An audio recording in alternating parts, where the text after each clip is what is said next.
She disrespected me in front of her friends, said I couldn't satisfy or support her. I smiled, paid my share and left. That night she came crying, but my new girlfriend answered the door. This sounds wild, but bear with me, it's a crazy story.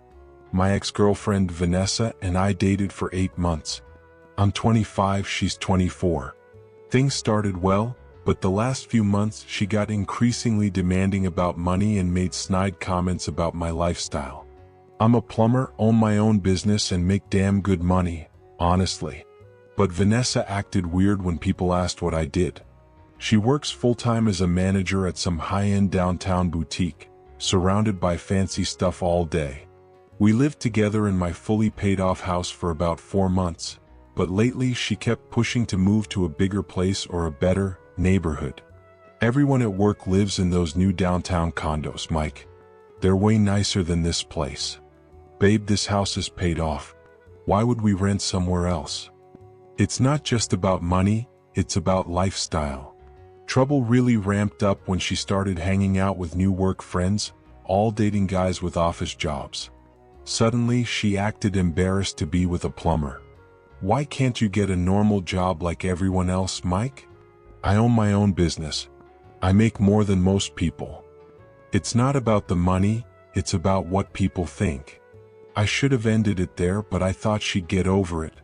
Last Friday, Vanessa texted me about going to a fancy new downtown restaurant, the kind that charges $40 for a steak. Not my scene, but I agreed. Great. I invited Ashley and Madison from work and their boyfriends. You'll finally meet them. Red flag, but I went along. Saturday night, we met at the restaurant.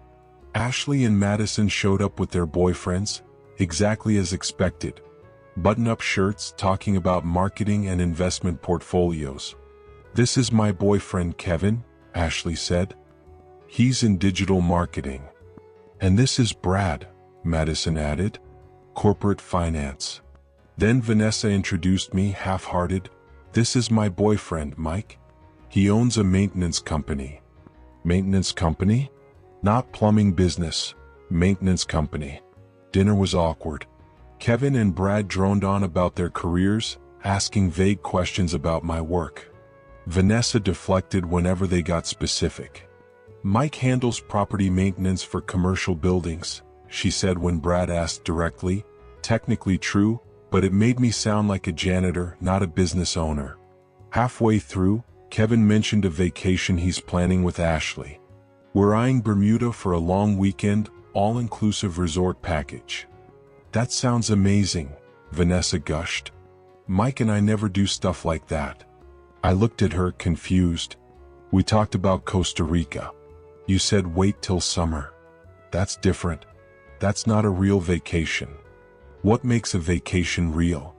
You know, a romantic place with resorts and good service. Costa Rica has great resorts. It's not the same, Mike? Ashley chimed in. Kevin surprised me with the trip for our 6-month anniversary. It's so nice to have someone who knows how to treat you right. The comment hung in the air. I saw where this was going. Must be nice, Vanessa said, staring at me. Madison piled on. Brad and I went to Napa last month. Wine country is so romantic. Way better than camping or whatever. See, that's what I'm talking about, Vanessa said. Some people know how to plan real dates. Vanessa, we've had plenty of great dates. The lake house weekend, the downtown concert, dinner at Romano's last month. Those aren't the same. How not? Because they're not impressive. They're just normal. Kevin and Brad watched like it was a show. Ashley and Madison exchanged glances. Vanessa, maybe we should talk about this at home. No, let's talk now. I'm tired of pretending everything's fine. Pretending what's fine? Our relationship, Mike. Our future. What's wrong with our future? What future? You're happy just running a little maintenance business forever? It's not little, it's successful. Successful compared to what? Compared to most businesses. I'm doing well. Define well? I was getting pissed. I make good money, Vanessa. You know that. How good? Good enough to own a house and support us both. That's not what I asked. The table went silent. Everyone stared. Vanessa, what do you want me to say? I want you to be honest about your limitations. What limitations? Your professional limitations, Mike. Your lack of ambition. I'm not lacking ambition. I have a successful business. She looked at her friends, then back at me. Mike, you can't even satisfy me, let alone support me. Her words hit like a slap. Ashley and Madison gasped. Kevin and Brad looked uncomfortable but intrigued. Vanessa, what the hell? It's true, Mike. You're not ambitious. You're not sophisticated. You're just comfortable being small time. Small time? Yeah, small time. Look at Kevin and Brad, they have real careers. They get what women want. And what do women want? Success. Growth. Someone going somewhere in life. I sat there processing. My girlfriend of 8 months living in my house just told strangers I couldn't support her. Then I laughed. What's so funny? She asked. You think Kevin and Brad are more successful than me? They have real careers, Mike. Kevin, you're in digital marketing, right? Yeah, why? What's your annual income if you don't mind? Mike, no, Vanessa warned. About $70K, Kevin said. Nice. Brad, you? Around $85K. Great. So, Vanessa, since you think I can't support you, want to know what I made last year? Mike, don't do this. $160,000. Dead silence. That's impossible, Madison said. Nope. Plumbing's good. Emergency calls, commercial contracts, new construction. I'm booked 6 months out. Ashley looked shocked. You make double what Kevin does? Yeah, but apparently that's not enough because it's not sophisticated. Vanessa's face was beet red. Money's not everything, she muttered. You literally just said I can't support you. Sounded pretty important 10 seconds ago. It's not about money, it's about image. Image? Yeah, image. What am I supposed to say when people ask what my boyfriend does? You say he owns a successful plumbing business and makes 6 figures. It's not the same. You're right, it's better. It's real success, not just a fancy title. I flagged the waiter. Can you bring the check, please? Mike, what are you doing? Paying for my dinner and leaving. You can't just leave. Watch me. The check came, $150 for 6 people. I calculated my share. 2 drinks, salmon, about $35 with tip. Mike, you always pay when we go out, Vanessa said quietly. You just said I can't support you. Figured I'd stop trying. I dropped $40 on the table and stood. Thanks for dinner, everyone. Good luck with the rest of the bill. Mike, sit down. Don't make a scene. I'm not making a scene. I'm leaving. You can sort out the rest with your sophisticated friends. I walked out feeling like I dodged a bullet. At home, I sat on my couch replaying it all.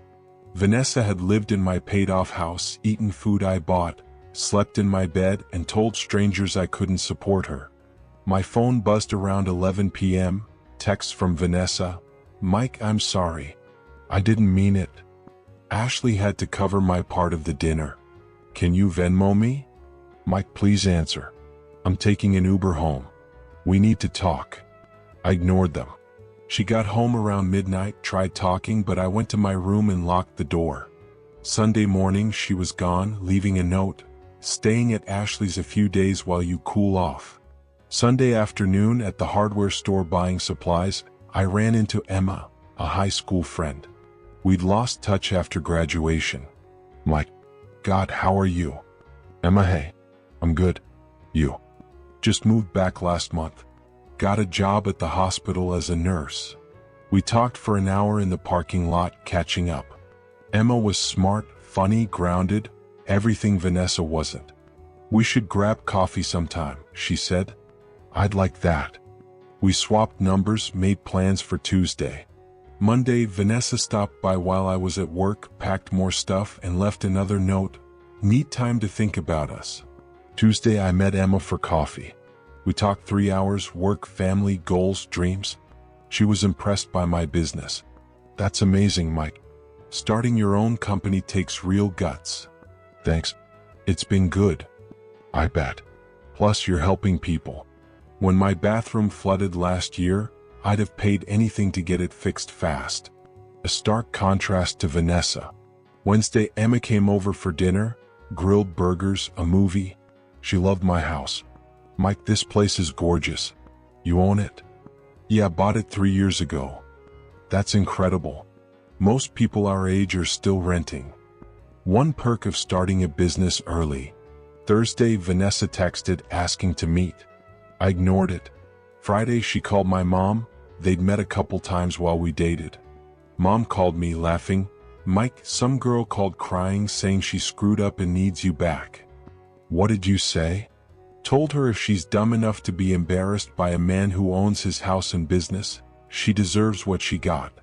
Then I said she was raised better than to chase people who don't value her. Mom, you didn't. Damn right I did. Saturday night, Emma and I went to a nice restaurant. A real date. She looked amazing and the conversation flowed, no complaints about money or status. Mike, can I ask something? Sure. What happened with your last relationship? You mentioned you recently got out of something. She was embarrassed by my job, thought dating a plumber was beneath her. That's insane. You're successful, hardworking. What more could someone want? Apparently a corporate office job. Her loss then. She kissed me goodnight at her place, the first time in months I felt genuinely excited about someone. The next Friday, a week after the restaurant disaster, I was working in my garage when the doorbell rang. Expecting Emma for movie night, I opened it to find Vanessa crying with 2 suitcases. Mike, thank God you're home. I've been thinking all week, I know I can fix this. Vanessa, what are you doing here? I'm here to apologize and move back in. I was so wrong. You can't just move back in. Mike, please listen. I talked to Ashley and Madison. They said I was crazy for what I said. So your friends had to tell you screwed up? That's not the point. That's exactly the point. Mike, I messed up, but we can get past this. There's nothing to get past. There is. I love you. You love me now that your friends know I make good money? That's not true. Before I could respond, Emma pulled into the driveway with takeout and wine. Vanessa turned, saw her, and froze. Who's that? Emma? Emma who? My girlfriend. Vanessa's face went pale. Your girlfriend? Yeah, we've been seeing each other. For how long? About a week. Emma reached the door, confused by Vanessa's tears. Hey babe, she said, giving me a quick kiss. Brought Thai food. Everything okay? All good. Vanessa was just leaving. I'm not leaving, Vanessa said. Mike, we live together. You moved out, remember? Needed time to think. I didn't say permanently. You packed your stuff and left. That's moving out. Emma stepped forward. Hi, I'm Emma. Don't think we've met. I'm Vanessa, Mike's girlfriend. Ex-girlfriend, I corrected. Mike, tell her we're working things out. We're not working anything out. I'm not leaving until we fix this. There's nothing to fix. You showed me what you really think of me. Emma looked between us. Mike, should I come back later? No, you should stay. Vanessa should go. This is unbelievable. You're already replacing me? Not replacing anyone. I'm moving on with someone who respects what I do. Mike, I respect you. You respect me now that you know I out-earn your friends' boyfriends. That's not why. It's exactly why. Emma's eyes widened. She disrespected your work? Among other things. Mike, I was wrong, Vanessa pleaded. I admit it. You weren't wrong, you were honest. You showed me who you are. She stood there, crying with her suitcases, then dragged them back to her car and drove off. Emma and I went inside. I told her the whole story. Mike, that sounds awful, she said. Who says that about someone they supposedly love? Someone who cares more about what others think than reality. Well, I think what you do is impressive. You built something from nothing. That was 6 weeks ago. Emma and I are official now and things are great. She's proud to tell people I own my business and never makes me feel like I need to apologize for my success. Vanessa tried calling a few times, but I blocked her number. Ashley reached out once, saying most people at their work thought Vanessa crossed a line at dinner. Last week, I ran into Kevin at a gas station. He looked sheepish but approached. "Mike, about that dinner? Don't worry about it." "No, I feel bad." Vanessa was harsh, and honestly, I was impressed when you said what you make. "Thanks." For what it's worth, she's been pretty miserable since you split. Keeps asking Ashley about you. Moved back in with her parents, couldn't afford her own place without your help. So, Vanessa went from living in my paid-off house to her parents' place. Funny how that worked out. This taught me some people care more about appearances than substance. Vanessa wanted a boyfriend who looked impressive on paper, even if he couldn't provide what I did. She was so obsessed with her coworkers' opinions that she traded financial security for social status. Now she's back at her parents while I'm with someone who values what I've built. Sometimes the best revenge is letting people face the consequences of their choices.